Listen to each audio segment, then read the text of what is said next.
Mistakes new painters make and how to avoid them. Using pure black or white. Even the lightest lights and darkest darks usually have some color, so keep a color wheel on hand. Use it to understand color theory, how to make chromatic blacks, or adjust your highlight. Using straight out of the tube color. Vibrant colors can be a stylistic choice, but if you're going for realism, find the beauty in using gray, brown, or complementaries to tone down a color and create atmosphere and depth using a small brush. Always use the biggest brush possible for what you're painting. It's way more efficient, plus you'll get more dynamic brush strokes. Overblending. This is how you get muddy colors. Instead, mix transitional halftones and put the color down in the right spot. You'll be surprised how soft and blended this can look. Ignoring edges. Treat everything, including negative space, like a 2D jigsaw. Pay attention to the edges where these shapes interact. Blurry edges recede and sharp edges come forward in space. Starting with details. Start with the basic shapes and values and add detail as you go. Think about how rare it is to find a portrait with eyelashes in a museum. A suggestion of detail can be just as powerful. Not using strategies for looking. Painting is about how you see just as much as what you see. Our brains trick us into seeing more differences in value and color than what's there. Expressive painters like Lucian Freud highlight these differences. But if you're going for accuracy, use eye tricks like squinting, which gives you a better sense of the overall values, or looking out the corner of your eye to see color.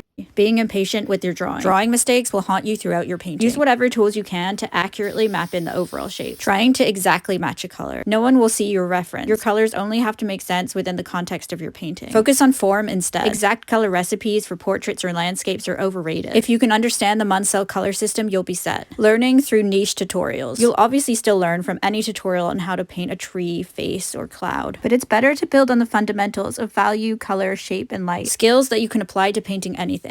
Trying to immediately find your style. Start with an open mind to new techniques and just paint. Your style is gonna find you. Just look at the realistic early works of Picasso, comparing yourself to others. On the internet, it can feel like you're competing with every artist ever, which is so inspirational but also overwhelming. So I just try to improve with every new painting. Painting for other people. It sounds self-centered, but it's so important to paint the art that you want to see. Don't worry about how it fits in today's art market. That's how you become authentic as a painter. It's hard to care what people say if you're happy with what you made. That's the most powerful confidence to find as an artist.